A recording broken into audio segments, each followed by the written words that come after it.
আসসালামু আলাইকুম প্রিয় শিক্ষার্থী, আশা করি তোমরা সকলে ভালো আছো। তোমরা যেখান থেকে আজকের এই গুরুত্বপূর্ণ ভিডিওটি দেখতেছো সবাইকে স্বাগতম।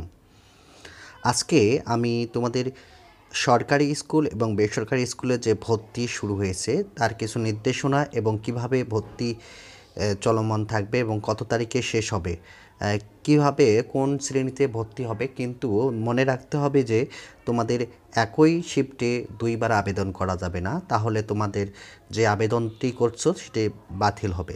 সে বিষয়ে আজকে এই তথ্যগুলো আমি তোমাদেরকে এই ভিডিওতে আলোচনা করব। দৈনিক শিক্ষা .com প্রতিবেদক থেকে আজকে আমি এই বার্তাটি তোমাদের সাথে শেয়ার করতেছি। স্কুলে ভর্তির আবেদন শুরু। দৈনিক শিক্ষা .com প্রতিবেদক, সরকারি বেসরকারি স্কুলে নবম শ্রেণী পর্যন্ত ভর্তির আবেদন শুরু আজ মঙ্গলবার বেলা 11টা থেকে অনলাইনে আবেদন করতে পারবেন ভর্তিচ্ছুক শিক্ষার্থীরা। এর প্রক্রিয়া চলবে 30শে নভেম্বর বিকাল 5টা পর্যন্ত। আবেদনের শেষ ডিজিটাল লটারির মাধ্যমে শিক্ষার্থী বাছাই ও ভর্তি করা হবে। মাধ্যমিক ও উচ্চশিক্ষা অধিদপ্তর মাউসি বিজ্ঞপ্তিতে অনুযায়ী এবার ভর্তির আবেদন ফি 110 টাকা নির্ধারণ করা হয়েছে। এটা মূলত তোমরা যদি মোবাইলের মাধ্যমে করতে পারো তোমাদের খরচ আরও কম হবে, তোমরা নিজেরাই যদি করতে পারো। আমি আমার এই চ্যানেলে ভিডিওটি দিয়ে দেবো, তোমরা দেখতে পারো। ওই হিসাবে যদি তোমরা করো তাহলে কম খরচে 110 টাকায় তোমরা মেসেজ সহকারে তোমাদের সম্ভবত 20 টাকার মতো খরচ পড়বে। আর কোনো কম্পিউটারের দোকান যদি করো তাহলে সম্ভবত তোমাদের 150 থেকে 160 টাকা খরচ পড়বে। তাহলে এখানে বলছে রাষ্ট্রীয় মোবাইল সেবাদানকারী প্রতিষ্ঠান টেলিটকের মাধ্যমে এই ফি পরিশোধ করতে হবে। আমি তোমাদেরকে ভিডিওতে দেখাবো তোমাদের কিভাবে টাকা পাঠানো হবে। তো এখানে বলা আছে ভর্তিচ্ছুক শিক্ষার্থীরা বয়স হবে জাতীয় শিক্ষানীতি 2010 অনুযায়ী 6 বছরের বেশি বয়সী শিক্ষার্থীদের ভর্তি নিশ্চিত করতে হবে, মানে কাঙ্ক্ষিত জন্য 6 বছর হয় এটি বলছে।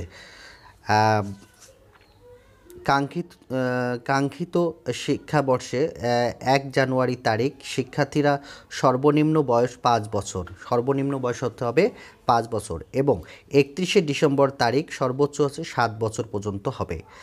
যেমন 2025 শিক্ষাবর্ষে ভর্তিকালে কোনো শিক্ষার্থীর বয়সসীমা সর্বনিম্ন 5 বছর হবে, অর্থাৎ সর্বনিম্ন জন্ম তারিখ হবে 1 জানুয়ারি 2020 পর্যন্ত, এবং সর্বোচ্চ বয়সসীমা 7 বছর পর্যন্ত, অর্থাৎ জন্ম তারিখ হবে 31শে ডিসেম্বর 2017 পর্যন্ত।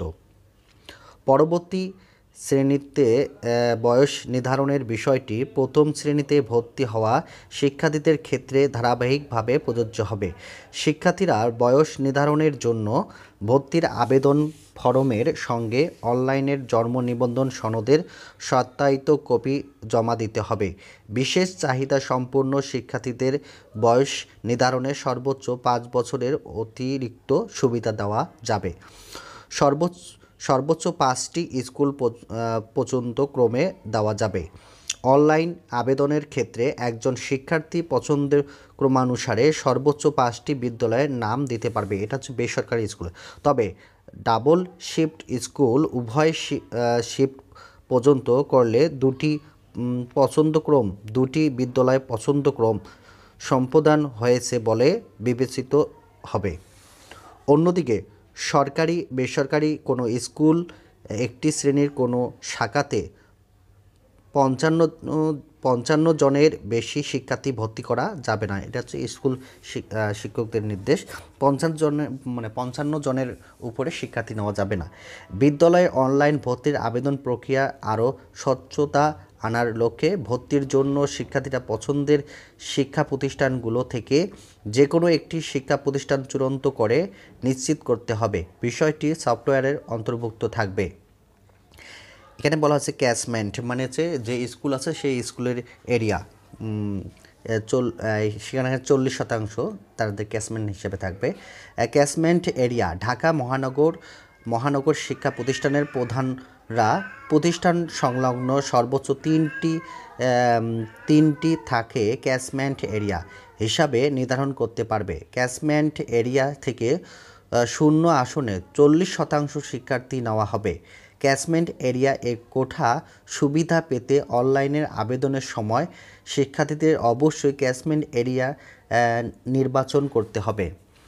ডিজিটাল লটারি ও ফলাফল প্রকাশ আবেদনের মানে কিভাবে লটারি প্রকাশ করা হবে কত তারিখে সেটা বলছি এখানে।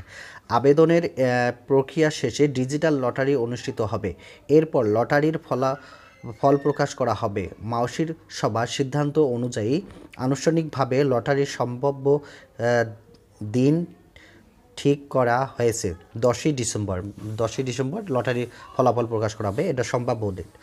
এরপর 12ই ডিসেম্বর লটারির কার্যক্রম শেষ, ফল প্রকাশ করা হতে পারে। লটারি শুরু হবে 10 এবং কাজ প্রকাশ করা হবে 12। তবে বিশেষ কারণে এ তারিখ পরিবর্তনে আসতে পারে। মেধা অপেক্ষা মান তালিকা প্রকাশ ও চূড়ান্ত ভর্তি ডিজিটাল লটারির ফল প্রকাশের পর 17ই ডিসেম্বর শুরু হবে চূড়ান্ত ভর্তি কার্যক্রম, যা চলবে 21শে ডিসেম্বর পর্যন্ত। আর প্রথম অপেক্ষামান তালিকা থেকে ভর্তি শুরু হবে 22শে ডিসেম্বর থেকে 24শে ডিসেম্বর পর্যন্ত। দ্বিতীয় অপেক্ষামান তালিকার ভর্তি চলবে 26শে ডিসেম্বর থেকে 30শে ডিসেম্বর পর্যন্ত। চূড়ান্ত ভর্তি ফি ও অন্যান্য খরচ দেশের স্বল্প মল এলাকা স্কুল সেশন 400 ভর্তি ফি সর্বসাকুল্যে 500 টাকার বেশি হবে না। উপজেলা ও পৌর এলাকা 1000 টাকা, মহানগর এলাকায় ঢাকা বাদে সর্বোচ্চ 3000 টাকা। অন্যদিকে রাজধানীর এমপিভুক্ত শিক্ষা প্রতিষ্ঠান সর্বোচ্চ ভর্তি ফি নিতে পারবে 5000 টাকা। আংশিক এমপিভুক্ত শিক্ষা প্রতিষ্ঠান ভর্তি ফি নিতে পারবে 8000 টাকা। তবে ইংরেজি ভার্সন ভর্তি ফি হবে 10,000 টাকা। তাছাড়া রাজধানীর প্রতিষ্ঠানগুলোতে উন্নয়ন ফি 3,000 টাকা বেশি আদায় করতে পারবেন না। একই প্রতিষ্ঠানের বার্ষিক পরীক্ষার উত্তীর্ণ হওয়া পর প্রতি বছরে সেশন চার্জ নেওয়া যাবে, তবে পূর্ণ ভর্তি ফি নেওয়া যাবে না। 68% কোটা বাদ মুক্তিযোদ্ধা নাতি নাতনির সরকারি বেসরকারি স্কুলের ভর্তির ক্ষেত্রে 68% কোটা। এর মধ্যে সবচেয়ে বেশি 40% ক্যাচমেন্ট এরিয়া কোটা। তাছাড়া বীর ও শহীদ মুক্তিযোদ্ধাদের সন্তানদের জন্য 5%, শিক্ষা মন্ত্রণালয় ও অধিদপ্তর স্তরে দপ্তর সংস্থানগুলোর কর্মকর্তা কর্মচারীদের সন্তানদের জন্য 1%, সরকারি প্রাথমিক বিদ্যালয়ের প্রাক্তন শিক্ষার্থীদের 10%, বিশেষ চাহিদা সম্পন্ন শিক্ষার্থীরা 2%, অধ্যয়নরত শিক্ষার্থীর যজম ও সহোদর ভাই বোন 5% কোটা সংরক্ষিত আসনে ভর্তির সুযোগ পাবে। তবে এবার কোটা পদ্ধতিতে কিছুটা পরিবর্তন আনা হয়েছে। এতে মুক্তিযোদ্ধা বা শহীদ মুক্তিযোদ্ধাদের পুত্রকন্যা এবং পুত্রকন্যা পাওয়া না গেলে নাতি নাতনির ভর্তির জন্য 5% কোটা সংরক্ষিত রাখার নিয়ম ছিল। নতুন সিদ্ধান্ত অনুযায়ী বীর মুক্তিযোদ্ধা বা শহীদ মুক্তিযোদ্ধাদের পুত্রকন্যা জন্যই কেবল 5% কোটা সংরক্ষিত থাকবে। এ কোটা শিক্ষার্থী না পাওয়া গেলে মেধা তালিকা থেকে এ আসনে ভর্তি করা হবে। জানা যায় প্রতি বছরে কয়েক লাখ শিক্ষার্থী লটারির অংশ নিয়ে স্কুলে ভর্তি হয়ে থাকে। সন্তানকে ভালো স্কুলে ভর্তির জন্য চেষ্টা করেন সব অভিভাবক। এ নিয়মে রীতিমতো উদ্বিগ্ন হয়ে পড়েন তারা। এবার তারা লটারি পদ্ধতি বাদ দিয়ে পরীক্ষা নেওয়ার দাবি তুলেছেন। সময় স্বল্পতার কারণে অভিভাবকদের দাবি এবার বিবেচনায় নেওয়া সম্ভব হয় নাই হলেও আগামীতে বিষয়টি নিয়ে আলোচনা করা হবে বলে জানিয়েছেন শিক্ষা মন্ত্রণালয় কর্মকর্তারা। এরকম শিক্ষামূলক আমার এই চ্যানেলে প্রতিনিয়ত দেওয়া হয়। যারা এখনও আমার এই চ্যানেলটি সাবস্ক্রাইব করেনি অতি শীঘ্রই সাবস্ক্রাইব করুন এবং পাশে থাকা বেল আইকনটি বাজিয়ে দিন। আল্লাহ হাফেজ।